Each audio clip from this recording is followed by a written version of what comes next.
You know, when we look at a massive suspension bridge or maybe a towering skyscraper, we usually immediately appreciate the infrastructure. Right, because it's right there in front of you. Exactly. We can see the steel beams, the reinforced concrete, the visible scaffolding that holds the whole massive structure together and, you know, keeps everyone safe. You don't have to guess what's keeping the bridge suspended over the river. Yeah, I mean, it is entirely tangible. The engineering is standing right there, sort of proving its own reliability to you every time you look at it. But then consider human communication. The infrastructure keeping our society functioning is, well, it's completely invisible. Completely. We toss words back and forth every single second.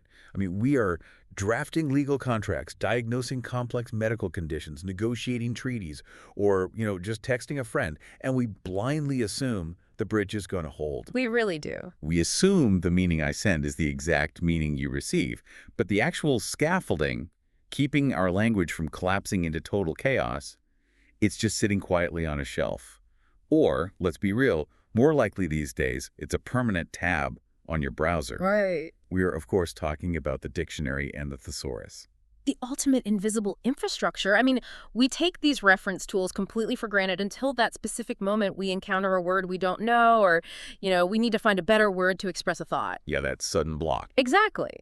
And in that moment of panic, we expect this perfect, flawless, mathematically precise answer to just be sitting there waiting for us.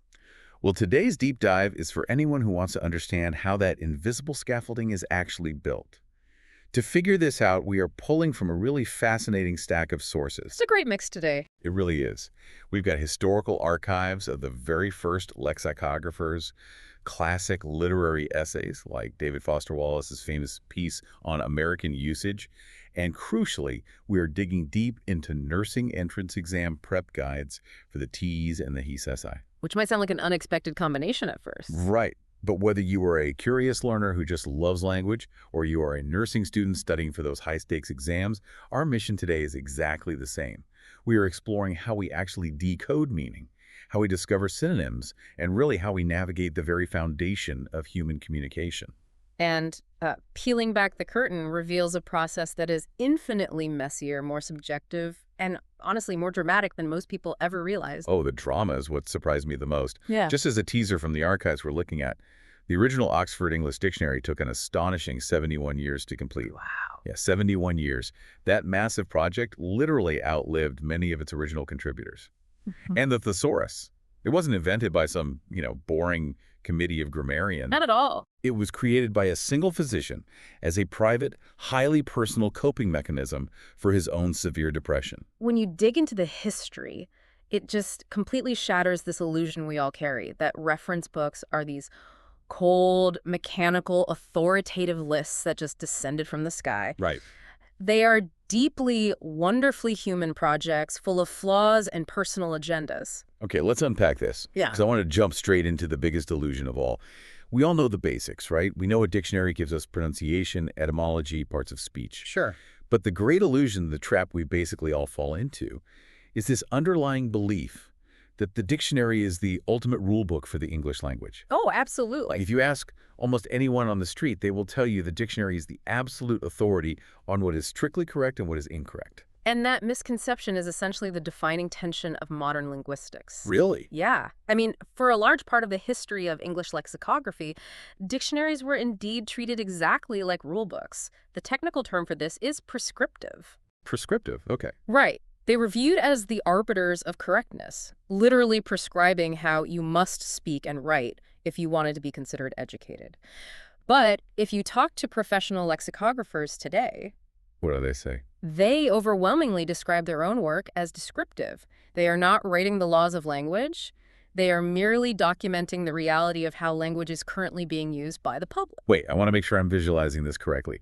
So instead of being like a judge banging a gavel and handing down sentences about grammar, a modern lexicographer is more like a nature documentarian. That is a great way to put it. Like they're wearing camouflage in the bushes, Yeah.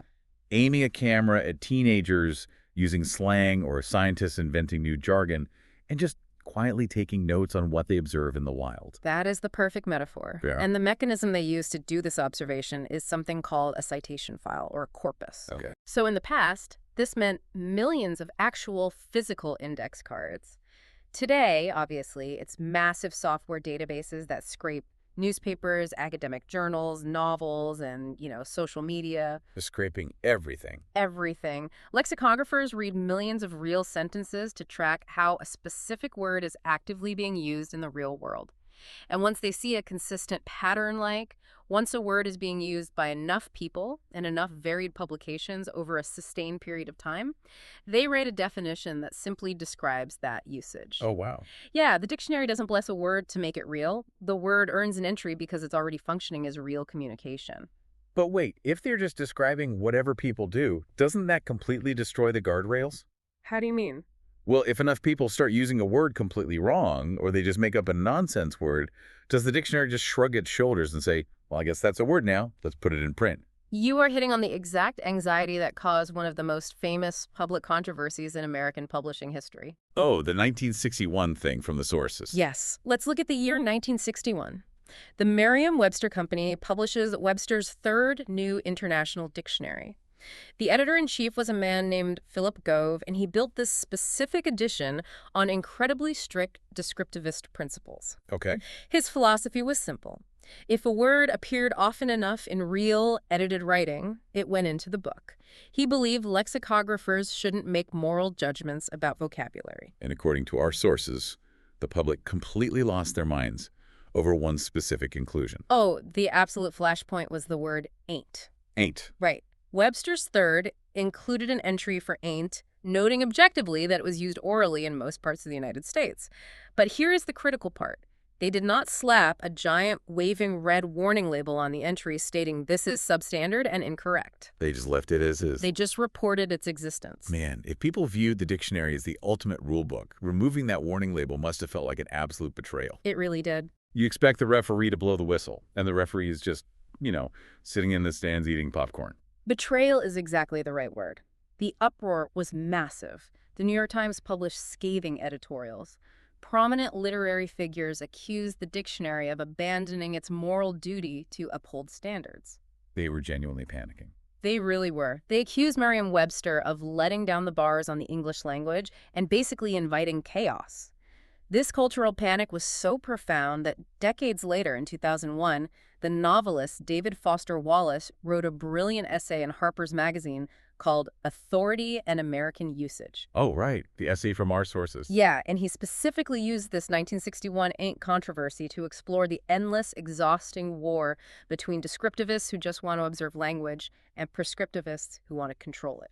So how do modern dictionaries solve this? Because, if they were just holding up a mirror to society, how do they warn a student or a professional that a word might technically exist, but using it in a formal essay or a medical chart is going to make them look foolish? What's fascinating here is that the solution lies in something called register labels. Register labels. Right. Modern reference tools recognize that just because a word is heavily used doesn't mean it is universally appropriate for every room you walk into.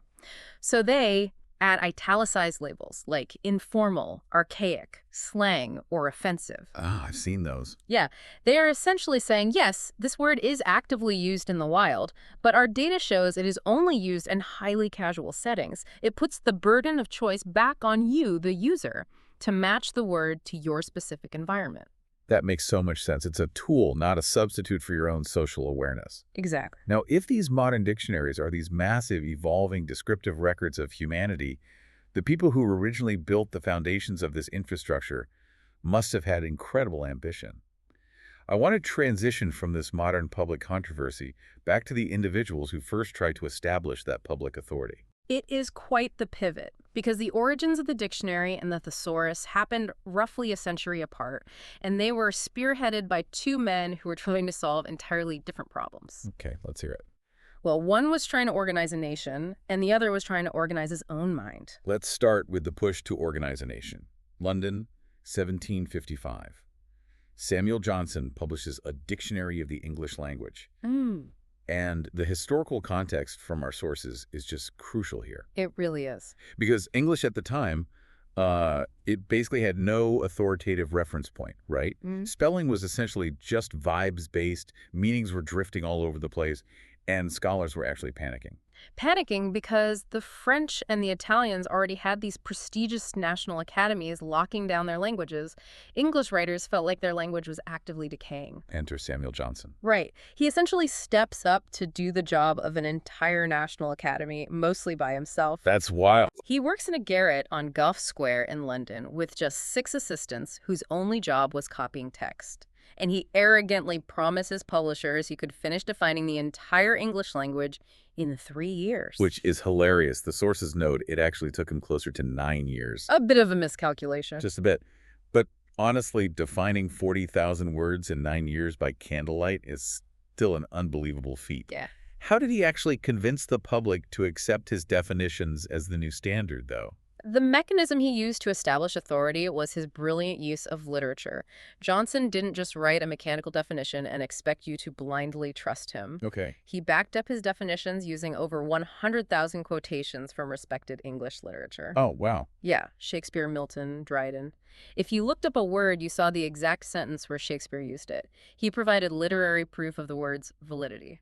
That's incredibly smart. It was. That methodological choice made his dictionary feel instantly authoritative, and it remained the absolute standard for English for over 150 years. That is, until the Oxford English Dictionary Project came along and completely obliterated the scale of what a dictionary could even be. Oh, completely obliterated it. In 1857, the Philological Society of London looked at Johnson's work and basically thought, this is too limited. So they set this insanely ambitious goal to trace every single English word back to its very earliest recorded use in human history. And under the leadership of editor James Murray, starting in 1879, they quickly realized a small team couldn't do this, so they crowdsourced it. Crowdsourced it in the 1800s. Decades before the internet, they put out a call for volunteer readers across the English-speaking world. These volunteers would read books, find interesting words, copy the sentence onto a small slip of paper, and mail it to Oxford. That sounds overwhelming. Murray was receiving thousands of paper slips every single day. And, they originally estimated the project would take 10 years. But the first complete edition wasn't finished until 1928. That is 71 years of continuous, grueling work. The people who started the project literally died before seeing the letter Z. It became the ultimate historical dictionary. But crossing the Atlantic to America brings up another fascinating character. Here's where it gets really interesting. Noah Webster in 1828. Because Webster wasn't just cataloging history, he was actively weaponizing the dictionary for an agenda. Yes. Webster published an American dictionary of the English language with the explicit goal of nation building. Nation building. The United States was a young country, and Webster firmly believed that cultural independence was just as important as political independence. He wanted to give America a distinct linguistic identity that severed ties with British aristocracy. And the mechanism he used for this is something we still deal with every single day. He intentionally altered the spelling of words. He really did. Like, he is the sole reason Americans dropped the U in color changing COLOUR to COLOR. He swapped the RE in center to ER. He dropped the silent K from words like music. And that wasn't just an aesthetic choice. By changing the physical spelling, he created a psychological boundary. Every time an American wrote a letter or printed a newspaper, they were visually marking themselves as separate from Britain. That is so clever. It was an incredibly successful use of reference standardization to build cultural identity. And today, we rely on standardized spelling for much higher stakes. I mean, think about medical charting, where a misspelled drug name could cause a fatality. Webster helped establish the idea that a unified American spelling system was critical infrastructure. Which provides an amazing contrast to the creator of the Thesaurus. Yeah. Because if Johnson and Webster are trying to establish public authority and unify a nation, Peter Mark Roget was just trying to survive his own psychology. It's a very poignant story. Roget was a British physician, and in 1805 he began compiling intricate lists of related words, but he had absolutely no intention of publishing them. Roget suffered from severe, recurring bouts of depression throughout his life. He discovered that the sheer mechanical act of categorizing words, of constructing these highly structured lists of meanings, well, it gave him a sense of control. It grounded him. Exactly. It organized his spiraling thoughts. It was entirely a private, psychological coping mechanism. And he kept this private for almost 50 years. He didn't publish Roget's Thesaurus of English words and phrases until 1852 when he was 73 years old. Yes. And what blew my mind in the sources is how he actually structured it. It wasn't alphabetical like the Thesaurus you buy today. Not at all. Roget's original system was philosophical. He was trying to map human consciousness. Wow. He divided all of human thought into 6 massive conceptual classes: abstract relations, space, matter, intellect, volition, and affections. Under those 6 pillars, he created hundreds of deeply nested, numbered categories of related ideas, with just a small alphabetical index tucked in the back to help you navigate his conceptual map. It's so interesting because the word thesaurus itself actually comes from the Greek word thesauros, which translates to treasure or storehouse. He literally built a storehouse for human ideas, not just a cheat sheet to swap out a word. Which brings us to a massive systemic problem we see today.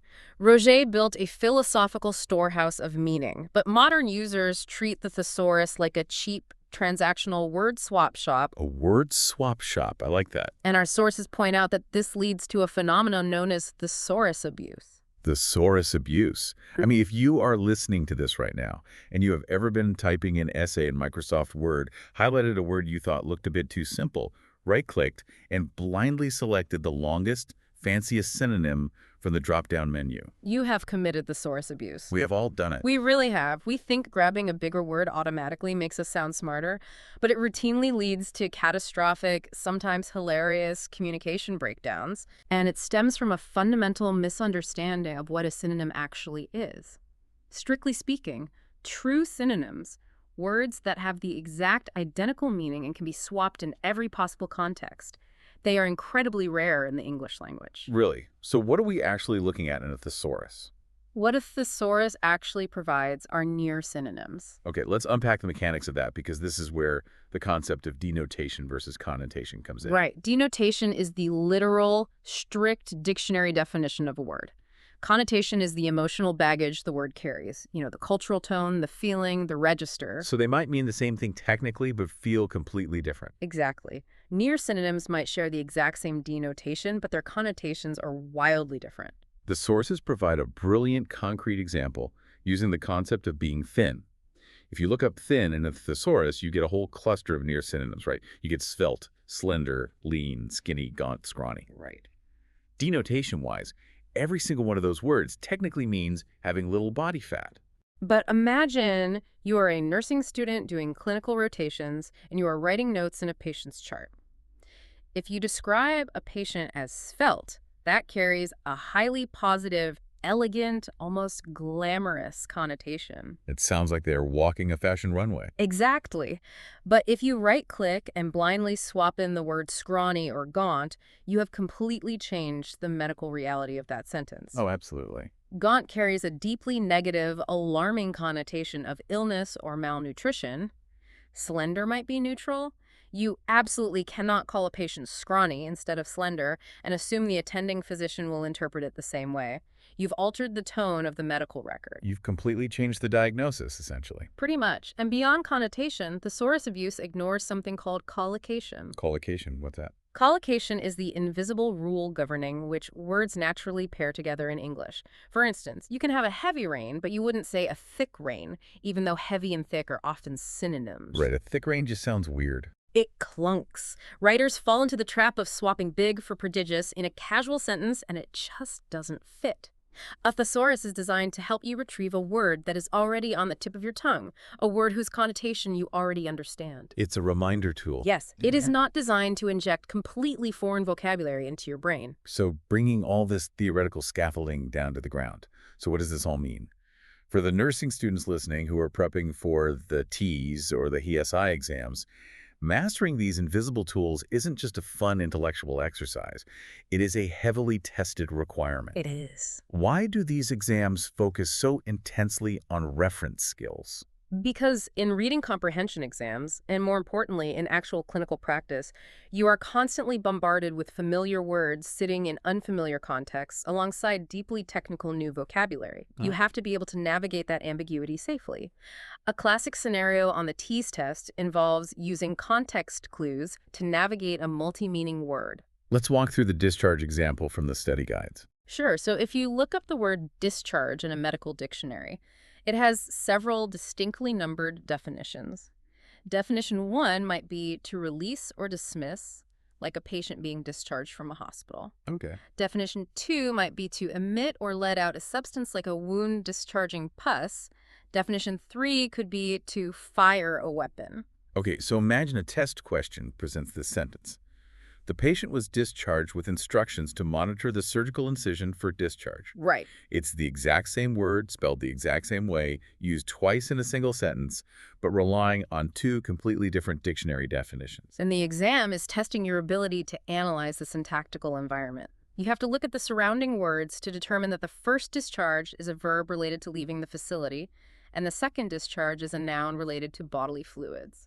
So they aren't testing if you memorize the dictionary. Not at all. They are testing if you can use context to lock in the correct structural meaning. Which brings up two massive misconceptions we really need to clear up about those numbered definitions in the dictionary. Yes, very important. The first misconception is that if a word isn't in the dictionary, it's not a real word. But as we discussed with the citation files, dictionaries actively lag behind real usage. That's a critical point. A word lives out on the world for years before a lexicographer finally documents it. The dictionary trails behind society. And the second major misconception is assuming that the first definition listed under a word is always the most common or the most important meaning. This is a huge trap. Wait, if I look up a word, the first definition isn't necessarily the one most people use. It completely depends on the specific philosophy of the dictionary you are holding. Really? Yeah. Some historical dictionaries, particularly British ones like the OED, order their definitions strictly chronologically. That means the very first definition listed is just the oldest historical meaning, which might be completely obsolete today. Oh! Meanwhile, many American learners' dictionaries order by current frequency.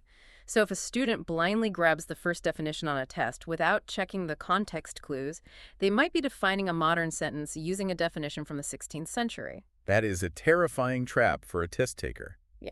But the dictionary does offer one feature that acts as a genuine superpower for students, especially in healthcare, and that's etymology. Yes, the history and root parts of the word.